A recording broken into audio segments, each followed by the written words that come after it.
Ready for our last trip before I tie the knot? You know it. I can't believe it's finally here. But you're still gonna ditch me for her? Never! Gonna be epic, just like old times. Let's go make some memories. Hey, you look amazing. Thanks, you too. Ready to go? Yeah, let's do it. Let's take a selfie. Okay, sure. Could be our last, because of my wedding. Oh, Thanks. stop it. Okay, smile. Cheese. Cheese. Come on, let's hit the All road. right, let's go. Sunshine Highway for 3 weeks, top down horror free. Sing out loud and dance for me. Happy now. Forever young on this endless road. Best road trip ever. With you, all in. Hey. You too, babes. Sing it loud. Peace everything. Yeah, tear it up. Best road trip ever.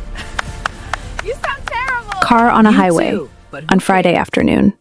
The music was too loud and they were singing too badly. And Kathleen Kelly had never been happier or sadder in her entire life. "You're terrible at this song," she shouted over the noise. Joe Park grinned at her from the driver's seat, that stupid, beautiful grin that had destroyed her for 7 years, and turned the music up louder. "You're worse." They were driving north from Chicago toward Door County, Wisconsin, their annual tradition, best friends weekend. Except this was the last one. In 9 days, Joe was getting married. Not to her, never to her. To a Korean woman his family had chosen. Kim Min-ji. Perfect, appropriate, from the right family.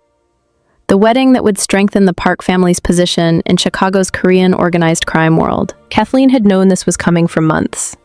Had known since the engagement announcement that her time was running out. 7 years of being in love with her best friend. 7 years of keeping it secret. 7 years of watching him date other women and break up with other women, and never once look at her the way she looked at him. This weekend was her last chance to tell him. The song ended. Joe turned the volume down, still grinning. "We sound amazing together. We sound like dying cats. Dying cats with excellent taste in music." They stopped at a rest area. Joe went inside. Kathleen stayed in the car, watching him through the window. Tall, Korean-American, black hair slightly too long, leather jacket, that walk that was half confidence, half don't give a damn. When he came back, he had coffee for both of them. Knew her order by heart. 7 years of friendship meant he knew everything about her, except the one thing that mattered.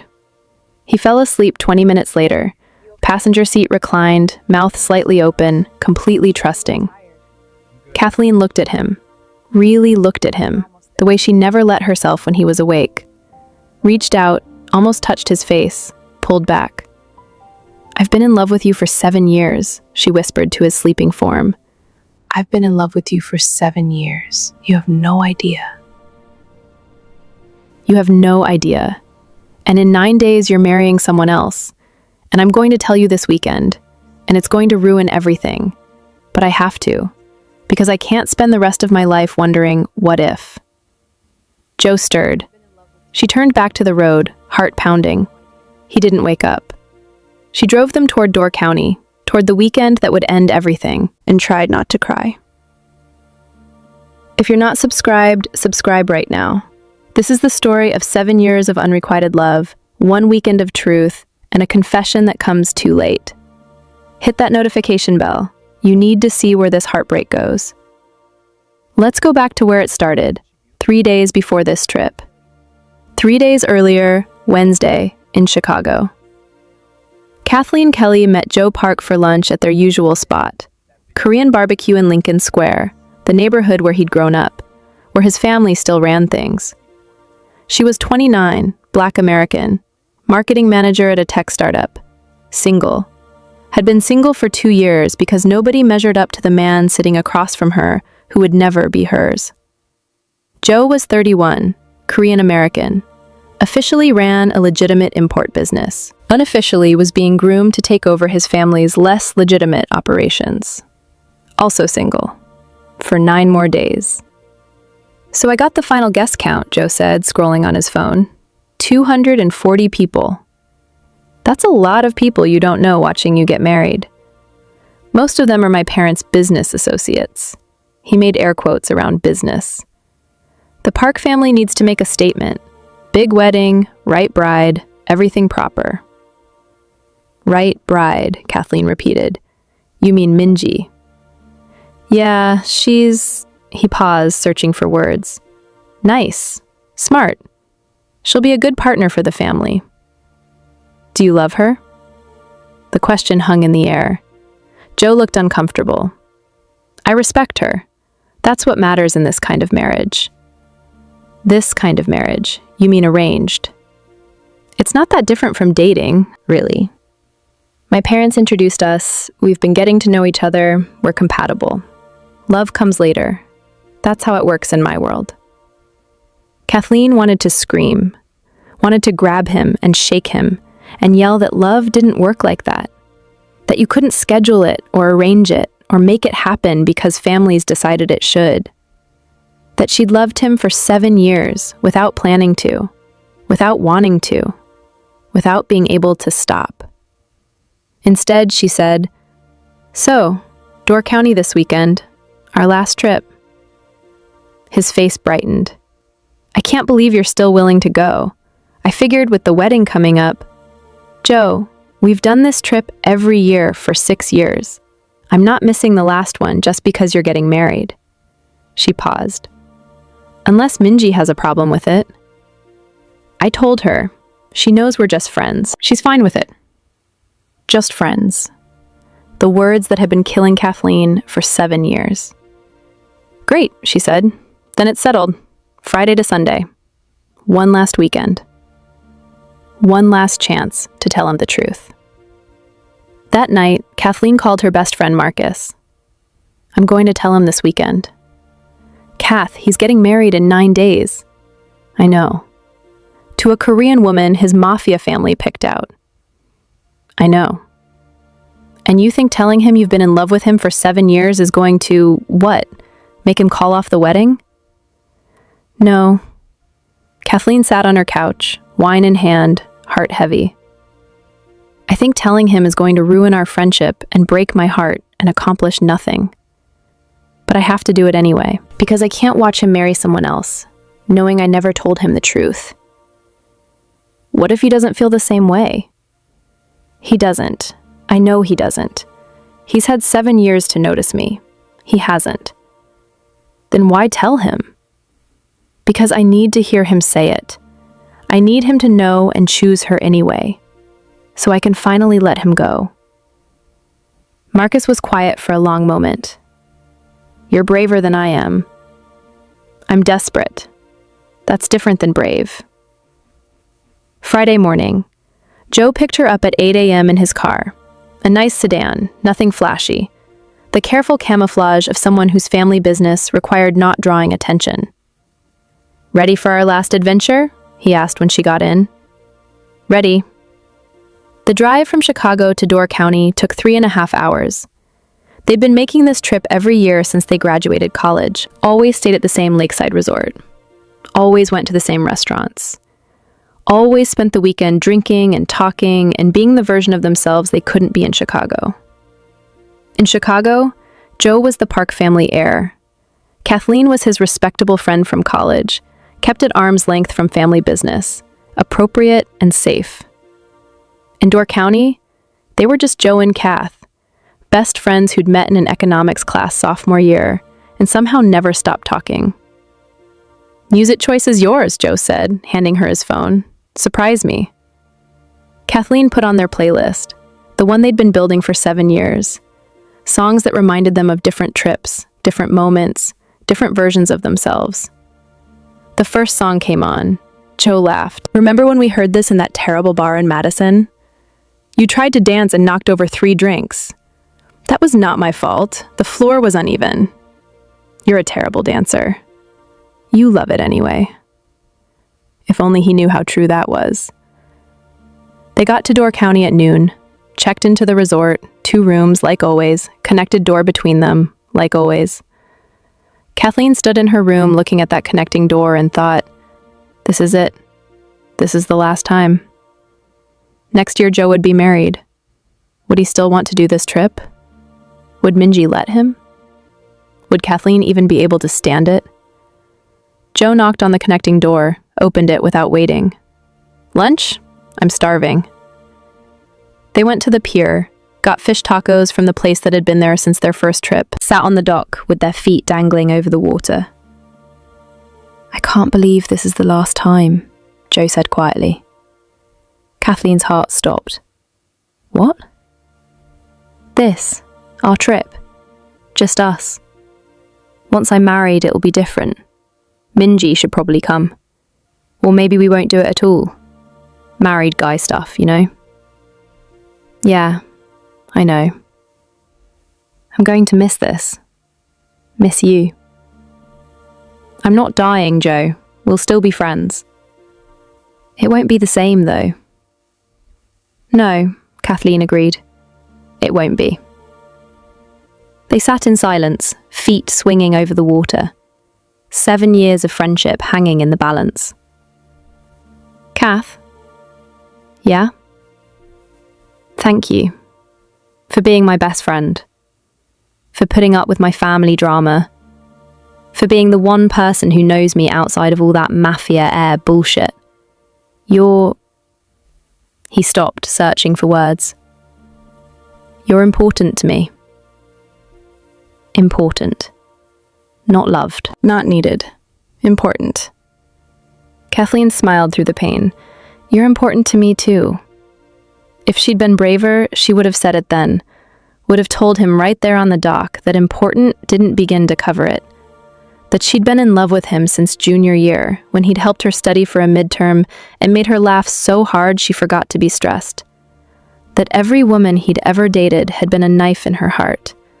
That the engagement announcement had almost killed her. But she wasn't brave yet. Not until she had some alcohol in her. Come on, Joe said, standing. Let's go get groceries. We're making dinner at the house tonight. They'd rented a house, small cottage on the lake, tradition for the last 3 years. Cooked together, drank wine, talked until dawn. Their last night of that tradition started in 6 hours. Kathleen's last chance to tell him started then too. They cooked together like they had 100 times before. Joe chopped vegetables while Kathleen handled the steak. Wine glasses sat on the counter, being refilled frequently. You know what I'm going to miss most about being single? Joe asked, slightly tipsy. What? Cooking with you. Minji doesn't cook. She says her family always had staff for that. You're marrying someone who doesn't cook? I'm marrying someone my family chose. Cooking skills weren't on the requirements list. He laughed, but it sounded hollow. Joe, Kathleen set down her knife. Do you want to marry her? Want isn't really the question. But if it was, if you could choose anyone. He was quiet for a long time, drank his wine, refilled it. Finally, I'd choose someone who makes me laugh, someone who knows me. Someone who doesn't care about the family name or the business or any of that. Someone who just gets me. Kathleen's heart was pounding. Someone like who? I don't know. Someone like... He stopped, looked at her. Something flickered in his eyes. Then he looked away. Doesn't matter. That's not my life. My life is duty and family and making smart choices for the organization. The moment passed. Kathleen felt it slip away like water through her fingers. They ate dinner, drank more wine, moved to the couch with the bottle. Truth or dare, Kathleen said. Their old game. The one they played when they were drunk and brave. Truth. Are you in love with Minji? No. He didn't hesitate. But I will be, eventually. That's how arranged marriages work. You grow into it. That's the saddest thing I've ever heard. That's my life, Kath. He looked at her with wine-sad eyes. Not everyone gets to marry for love. Everyone should get to. Easy to say when you're not from a Korean mafia family. Your turn, Kathleen said. Her heart was racing. This was it. Now or never. Truth or dare? Truth. Why did you never date seriously after Marcus broke up with you? Because of you, she thought. Because no one else was you. Because I've been in love with you for 7 years and everyone else was just a distraction. I don't know, she lied. Never found the right person. Come on, you're beautiful, smart, funny. Guys should be lined up. Beautiful. He thought she was beautiful. Maybe I was waiting for someone specific, she said quietly. Who? This was it. The moment. The confession, 7 years in the making. Kathleen looked at him, her best friend, the man she loved, the man who was marrying someone else in 9 days. Joe, His phone rang. He looked at it. Sorry, it's my mom. I have to... Take it. He stepped outside. Kathleen heard him speaking Korean, the tone deferential, the family obligation clear even from a distance. When he came back 10 minutes later, the moment was gone. Sorry, wedding stuff. Apparently there's a seating chart crisis. They talked about the wedding, about the guest list, about his future. Kathleen didn't try to confess again that night. Saturday morning. Kathleen woke up on the couch, Joe asleep in the chair across from her. Empty wine bottle on the table between them. Her head pounded. Her heart pounded worse. She'd chickened out. Had her perfect moment and lost it. 1 day left. One more chance.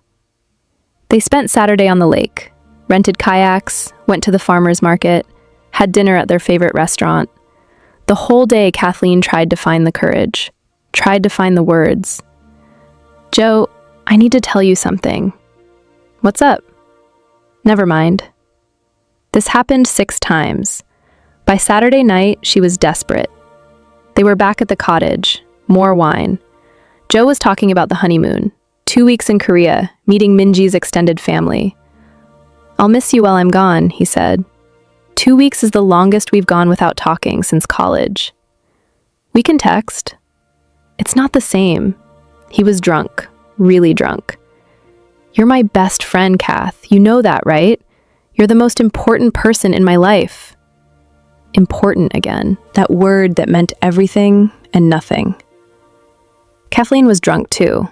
Drunk enough to be brave. Finally. Joe, I need to tell you something, and you need to let me say it all before you respond, okay? He looked at her, sensing the seriousness. Okay. She took a breath. 7 years of compressed feeling trying to fit through her throat. I've been in love with you since junior year of college, since you helped me study for that economics midterm and made me laugh so hard I forgot to be stressed. For 7 years, I have been completely, hopelessly, desperately in love with you. Every woman you dated was torture. The engagement announcement almost killed me. I've known for months that you were marrying her, and I kept quiet because I didn't want to ruin our friendship, but I can't watch you marry someone else without telling you the truth. Silence. Joe stared at her, processing. His face went through 100 emotions. Shock, confusion, something that might have been hope, then something that looked like pain.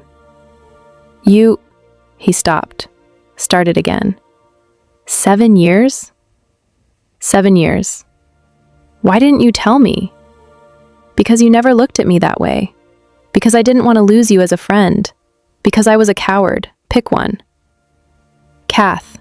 He stood up, ran his hands through his hair, turned away from her. I don't know what to say. Say something, anything. He turned back to her. If you'd known what? I don't know. He was pacing now. Things might have been different, or they might have been the same. I don't know. You were my best friend. I never let myself think about you as anything else. Never? Not once in 7 years?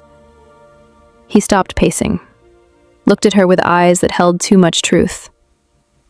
There were moments, times I wondered, but then I'd tell myself it was stupid, that you were too good for my world, that keeping you as a friend was better than ruining it by wanting more.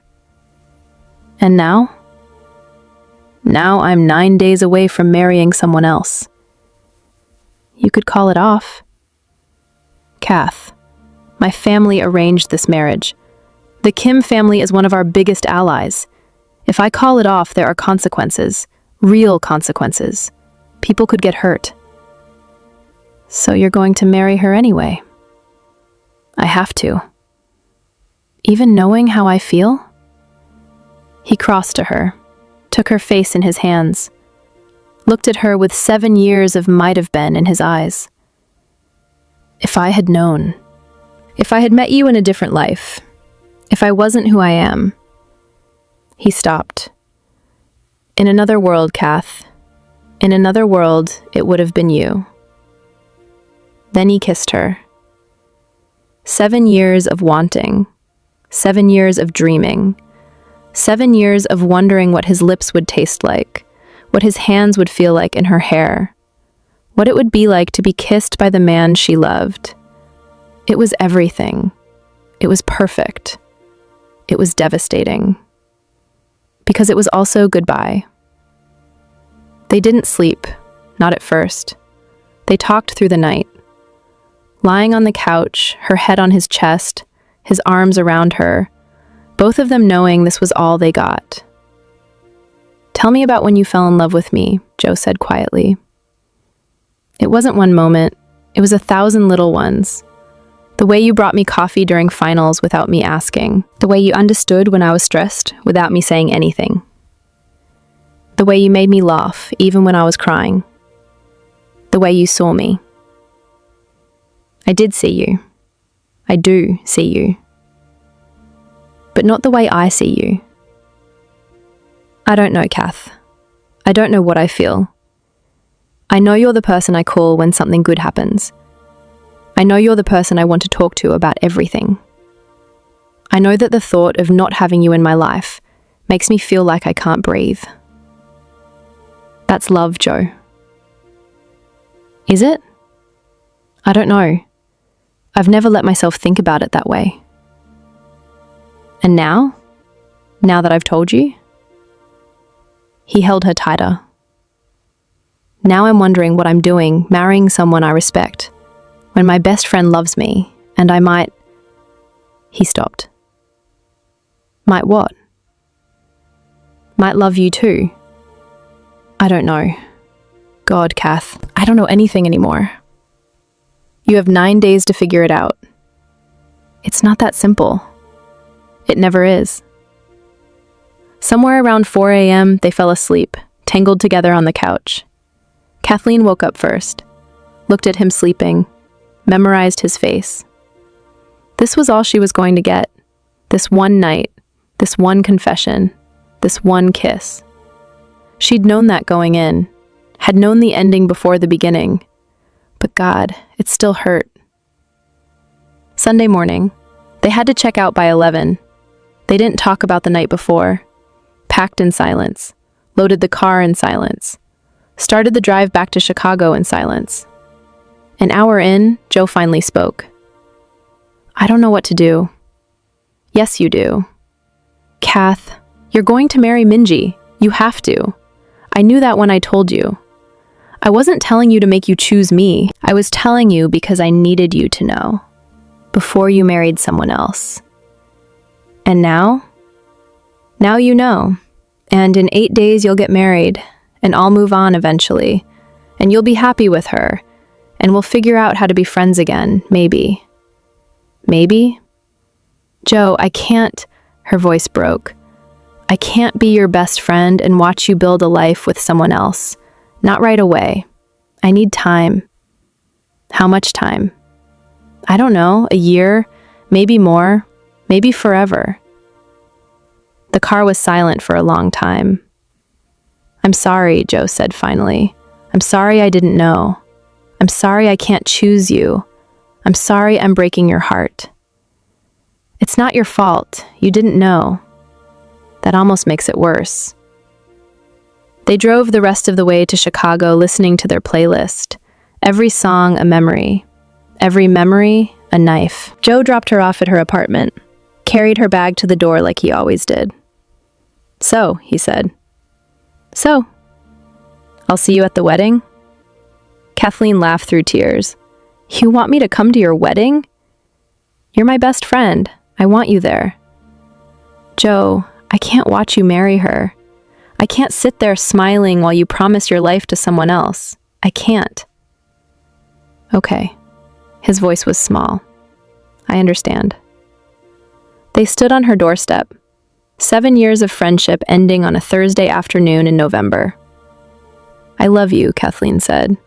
I know you can't say it back, but I need to say it one more time. I love you. I have loved you for 7 years, and I'll probably love you for 7 more. But I can't have you in my life right now. Not like this. Kath. Goodbye, Joe. She went inside, closed the door, slid down it, and cried until she couldn't breathe. Outside, she heard his car sit for a long time. Then finally, the engine started. He drove away. 8 days later, the wedding day. Kathleen didn't go, stayed home, turned off her phone, sat in her apartment knowing that somewhere across the city, Joe Park was marrying Kim Min-ji, was promising his life to someone else, was moving forward without her. Her phone, turned off, had 17 missed calls, 12 texts, all from Joe. She didn't read them. Not yet. Maybe not ever. 6 months later. Kathleen was at a coffee shop when she saw him. Joe walked in with a woman, his wife, Min-ji. Beautiful, polished, appropriate. He saw Kathleen, froze. Min-ji touched his arm. Who's that? An old friend. Old friend. Not best friend. Old friend. Kathleen got up to leave, had to pass by them. Kath, Joe said. She stopped. How are you? I'm good. You? Good. Yeah. Good. Awkward silence. 7 years of friendship reduced to this. I should go, Kathleen said. Wait, He looked at Min-ji. Can you give us a minute? Min-ji nodded, walked to the counter. I miss you, Joe said quietly. Every day. I think about that weekend, about what you said, about... Don't. I need you to know, if things were different, but they're not. Kathleen's eyes filled. And this is your life now, your wife, your family, your choice. It wasn't really a choice. It was. You chose duty over love, and I don't blame you. But I can't be your friend while you're married to someone else and wishing things were different. That's not fair to any of us. When? His voice broke. When can we be friends again? I don't know. Maybe never. Maybe someday. But not now. Kath, be happy, Joe. With her, with your life. Be happy. That's what I want for you. What do you want for yourself? To stop loving you. She smiled through tears. I'm working on it.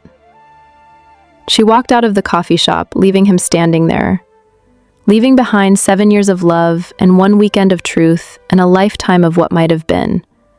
7 years in love with her best friend, 1 weekend to confess, 9 days until his arranged marriage. She told him the truth, knowing it would change nothing. Sometimes love isn't enough. Sometimes timing matters more than feeling. Sometimes the person you love chooses duty over you, and you have to find a way to live with that. This is the reality of loving someone you can't have, of confession coming too late, of walking away from your best friend because staying hurts too much.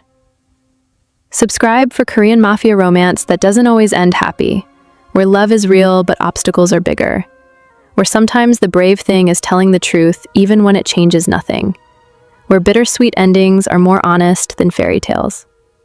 Comment below. Would you confess knowing it would end badly? Can you stay friends with someone you're in love with?